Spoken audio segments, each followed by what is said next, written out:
আর এখন আমাকে কে বিয়ে করবে? আমার তো সব শেষ। ও ছাড়া তো এখন আমাকে কেউ বিয়ে করবে না, কেউ নিতে পারবে না। আর আমি তাইকেও বা কি করবো? ও যদি আমাকে নাই নেয়, আর আমার তো এই দুনিয়া বেঁচে থাকার কোনো অধিকার নাই, তাই না? আর আমি আমি চাই ও আমাকে বিয়ে করুক। আমাকে কেউ বিয়ে করবে না, কেউ না। আমাকে কেউ বিয়ে করবে না, আমি চাই না। কে বিয়ে করবে একটা মেয়েকে? হ্যাঁ, এক লগে থাকুন, কিন্তু ওগুলা করুন না। কেন? এগুলা করলে মানে বুঝা যায় বিয়ে বিয়ে করতে। চাকরিতে নেয় না তাইলে? হ্যাঁ, নেয় না, কারণ এগুলা করলে বুঝা যায়। আর ওটা কেমনে বুঝবো? মেডিকেল করলে ধরা যায়। তা আমরা যখন করছি তাহলে এসম ধরা দেবো না? হ্যাঁ, তুমি এখনই করো, তারপর বিয়ে কইরা যদি রাখো তাহলে আর করবা না? প্রতিদিন করবে রুমায়? ও আমার সাথে যেভাবে সম্পর্ক করছে, এই সম্পর্ক বা এত কিছু হওয়ার পরে একটা মেয়েকে তো কেউ নিবে না। তো ও ছাড়া যদি আমাকে কেউ নেয়, কেউই নিবে না। তো আমি চাই ও আমাকে নিক। আর ও যদি নাই নেয়, তাহলে আমার বেঁচে থাকার কোনো অধিকার নেই। আমি আত্মহত্যা করবো, আত্মহত্যা করে দুনিয়া ছেড়ে দিই। যখন ও ক্লাস 8-এ আর আমি তখন ক্লাস 6-এ, তো একদিন ও যখন ক্লাস 8-এ অ্যাডমিশন দেবে, মানে পরীক্ষা এক্সাম হয়েছে, ফাইনাল এক্সাম, তখন ওর ঘরে আমি গেছিলাম। যার পরে ও আমার সাথে ফিজিক্যাল সম্পর্কে জড়ায় গেছে। ফার্স্টে ফিজিক্যাল সম্পর্কে জড়ায় গেছে। তারপর হচ্ছে আমি ওর সাথে আস্তে আস্তে কথা বলতে বলতে অনেক গভীরে চলে গেছি। 5.5 বছর হয়ে গেছে ওর সাথে আমি রিলেশন করি। ও আমার সাথে যতদিনই দেখা করতো, যতদিনই থাকতো, বা যতদিন ওর সাথে আমার কথা হইতো, ও আমার বাড়িতে যাইতো, তখন ওর সাথে আমার ফিজিক্যাল সম্পর্ক হইতো, শারীরিক মেলামেশা সবসময় হইতো যখন ও আমার সাথে দেখা করতে যাইতো। আমি যখন ঢাকা গেছিলাম, ঢাকা যাওয়ার পরে ও তখন আমার সাথে ছিল। ঢাকা যাওয়ার সময় সকাল থেকে সন্ধ্যা পর্যন্ত ও আমার সাথেই থাকতো, তখন ওর সাথে আমার মেলামেশা হয়েছিল। তো ঢাকা থেকে আমি দেশে আসছি, ও আমাকে নিয়ে আসছে, তখন হয়েছে। আবার দেশ থেকে আমি যখন গেছি, ঢাকাতে নিয়ে গেছি, ও আমার নিয়ে গেছে, তখনও হয়েছে। এই শারীরিক সম্পর্কে হয়েছে। আর আজকে হয়েছে মূলত ও আমাকে, আমার একটা রিপোর্ট ছিল, মেডিকেল রিপোর্ট ছিল, ওইটা নিয়ে ওর বাসায় যাইতে বলছে। বাসায় আমার মেডিকেল রিপোর্ট ছিল একটা, তো ও আমাকে বলছে যে ওইটা নিয়ে তুমি বাসায় আসো। ওদের বাসার এখানে একটা ব্রিজ আছে, ওইখানে বলেছে ওইখানে যাইতে। তো আমি আমার ঘর থেকে মেডিকেল রিপোর্টটা নিয়ে ওর কাছে গেলাম। যাওয়ার পরে ও আমাকে ওর ঘরে নিয়ে গেছে। ঘরে নিয়ে যাওয়ার পরে ও যায় শুয়ে পড়ছে। শুয়ে যাওয়ার পরে ওর কাছে গিয়ে আমি বললাম যে কি তুমি আমাকে ঘরে কেন আনছো, ঘরে কেন আনছো? তখন ও আমার শরীরে টাচ করছে।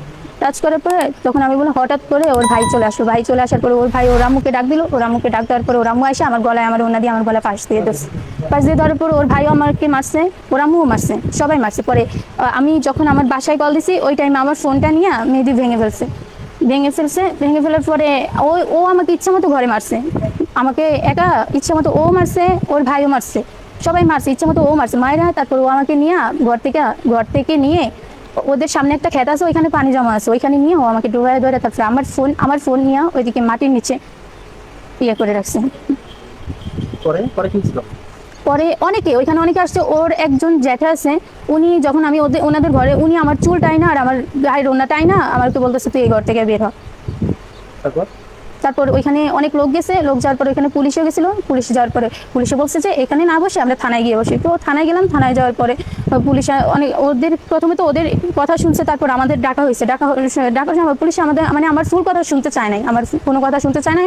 ওরা বলতেছে, পুলিশে বলতেছে যে কি এখন ছেলে এখন করছে, নেক্সট টাইম আর করবে না, নেক্সট টাইম আর এরকম করবে না। তো আমার তো নেক্সট টাইম চাই না, আমি তো নেক্সট টাইম এখন করছে, আমার তো যা হওয়ার হয়ে গেছে, নেক্সট টাইম দিয়ে আমি কি করবো?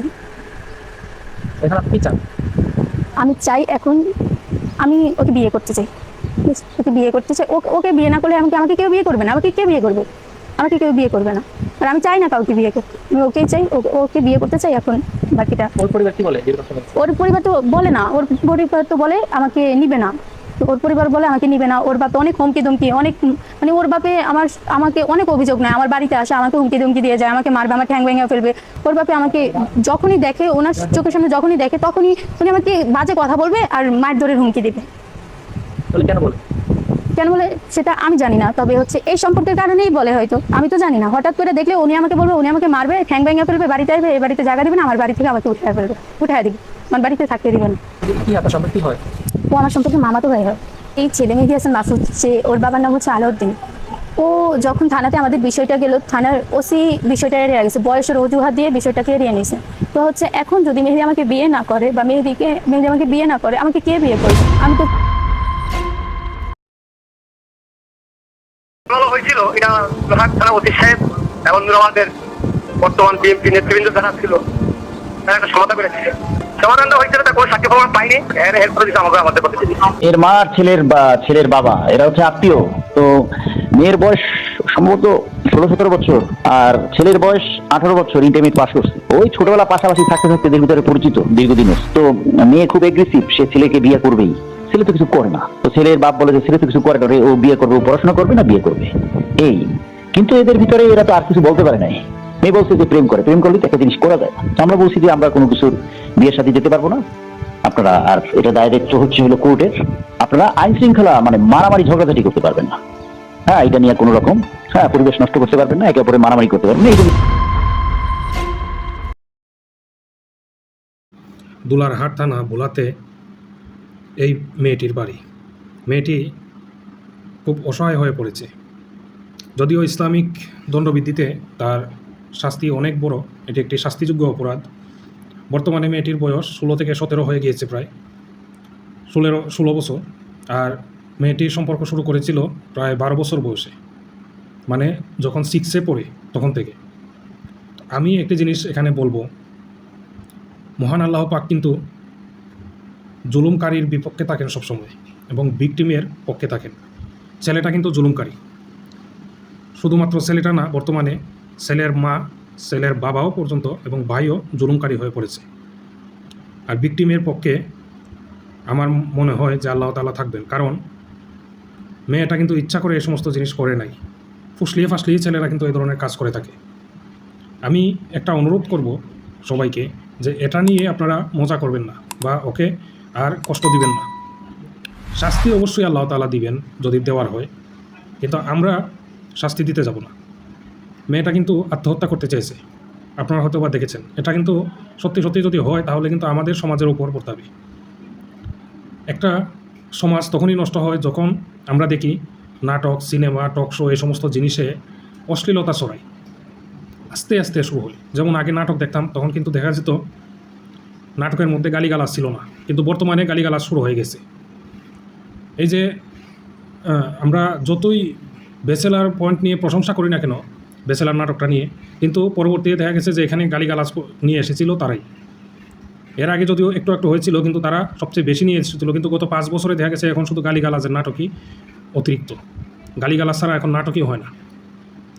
তো এই সমস্ত অশ্লীলতা ছোটো ছোটো ছোটো ছোটো আকারে হতে হতে হতে হতে একসময় দেখা যায় যে এটা মানুষের পরিবেশের সাথে সম্পৃক্ত হয়ে যায়। শুধুমাত্র কি নাটক থেকে আসে? না, নাটক থেকে শুধু আসে না, পরিবেশের সাথেও অনেক কিছু এগুলা জর্জরিত। এই মেয়েটা কিন্তু তার খালাতো ভাইয়ের সাথে সম্পর্ক, সে নিজেই বলেছে। তো খালাতো ভাইয়ের সাথে যদি এই সম্পর্কটা হয়ে থাকে, খালাতো অথবা মামাতো যাই হোক, সম্পর্কটা যদি হয়ে থাকে, তাহলে তো তার আপন মানুষ, এই আপন মানুষগুলা কি তাকে আপন করে নিতে পারে নাই? না, পারে নাই। কেন পারে নাই? কারণ আমরা 5 ওয়াক্ত নামাজ পড়তে পারি, কিন্তু নবীজি বা আল্লাহ তাআলার হুকুম আমরা মান্য করতে পারি না। এটাই আমাদের সমস্যা, এটাই আমাদের প্রবলেম। আমাদের জাত পাত সব কিছু সবার আগে চলে আসে। এখন যদি এই মেয়েটাকে ঘরে তুলে নেয়, তাহলে তারা ভাবতেছে তাদের ইজ্জত সম্মান সব শেষ হয়ে যাবে। কিন্তু মেয়েটাকে যে এই ধরনের একদম মানে নেস্তেনাবুদ করে ছাড়ছে তাদের ছেলে, এটা বুঝতে পারতেছে না যে তাদের জন্য আল্লাহ তাআলা কী রেখেছেন। শাস্তি দিতে পারে, কিন্তু ঘরে তো তুলে নিবে, তাই না? তারপর শাস্তি দিক। মেয়েটা এখন ইসলামিক অনুশাসনের ভিতরে ঢুকতে চাচ্ছে, মেয়েটা এখন বিবাহ করতে চাচ্ছে, ভালো কাজ করতে চাচ্ছে, আল্লাহ তাআলার হুকুম মান্য করতে চাচ্ছে। তো তাকে সবাই সহযোগিতা করবেন না সবাই মিলে, নাকি এখনও ওকে গালিগালাজি করবেন? আমি ফেসবুকে যখন এই ভিডিওটা পেয়েছিলাম তখন শুধুমাত্র গালিগালাজ আর গালিগালাজ, মেয়েটার 14 গোষ্ঠী উদ্ধার করে দিছে। অথচ এই মানুষগুলা দেখলো না একটাবার যে মেয়েটা কত অসহায়। অথচ তারাই কিন্তু অন্য পেজের মধ্যে গিয়ে দেখবেন, অথবা এই মেয়েকে গিয়ে দেখেন তার ফেসবুক আইডিতে হাজার হাজার মেসেজ দিছে, অশ্লীল কথাবার্তা বলছে এরাই। অথচ এরাই কিন্তু বহু বড় ইমানদার হয়ে গেছে ফেসবুকের মধ্যে। এটা ফেসবুক ইমানদার আর কি। তো আমার অনুরোধ থাকবে ছেলেটার বাবা এবং ছেলেটার মা যেন মেয়েটাকে ঘরে তুলে নেয়, এটাই আমার অনুরোধ। এবং আরেকটা জিনিস শেয়ার না করলেই নয়, এই যে প্রশাসনের তারা যখন গেল বিচারটা করবে, তখন বয়সটা দেখে তখন তারা কি করছে, তারা বিয়ে হবে না বলতেছে। ঠিক আছে, বিয়ে হবে না এটা না হয় বললো, বলার পরে কি বলছে যে তারা তোমাকে এরকম করবে না, আর তুমি চলে যাও। এবং যখন সাংবাদিক কথা বললো ওদের সাথে, তখন সে বলতেছে যে আমরা চাই যে সমাজ সুস্থ থাকবে। আচ্ছা, সমাজ সুস্থ থাকবে কি করে? এই ঘটনা যে ঘটলো এটা সমাধান না করে কি সমাজ সুস্থ থাকবে? তারা বলতেছে মারামারি করার নাম সমাজ সুস্থ থাকা, সুস্থ থাকে এর নাম। এদেরকে চাকরি দেখে কোন ব্যাককেলে এদেরকে চাকরি দেয়? আমি আসলে কি বলবো, আমি সত্য কথা না বলে পারি না, তো এই জন্য আমার বলতে হয়।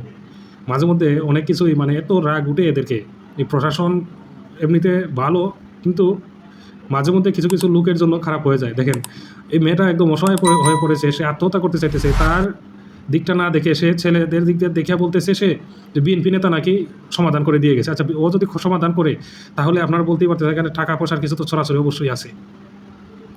আরেকটা জিনিস আপনাদেরকে বলতে চাই, মেয়েটা প্রতি আপনারা সবাই যদি তাকে নিয়ে লেখালেখি না করতে পারেন অন্তত চুপ করে থাকবেন, ঠিক আছে? মেয়েটার বিয়েটা অন্তত হয়ে যাক, আশা করি আপনারা এইটুকু করবেন। ইউটিউবে আমাকে সাবস্ক্রাইব করে দিবেন, ফেসবুকে ফলো দিয়ে দিবেন, ভিডিওটা লাইক করবেন, কমেন্টসে আপনারা আপনাদের মতামত জানিয়ে দিবেন। ধন্যবাদ, আসসালামু আলাইকুম।